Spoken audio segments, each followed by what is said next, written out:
আসসালামু আলাইকুম। কিরাম আছিস তোরা? ভালো টালো রয়েছি।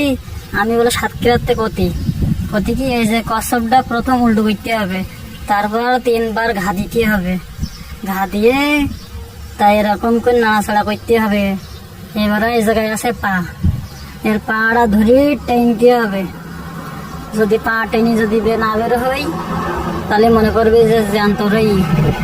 তারপর এরকম করে উল্টুই পাল্টুই দেখতে হবে। দেখি এখানটা শিখতে হবে আর এইবারটা শিখতে হবে। সিঁড়ি এমনি ছাড়াইতে হবে, এরকম করে ছাড়াইয়ে পরে হাতে দেখতে হবে আবার দিস কিনা, না হলে আবার ঘা দিতে হবে, দিয়ে আবার শিখতে হবে। বুঝতে পেরেছিস? তোরা একটু মনোযোগ সহকারে শোনিস, না পারলি আমারে কোষ, বুঝতে না পারলি ঠিক আছে? আমি আবার বলবো। তো এইভাবে আবার কাটতে হবে।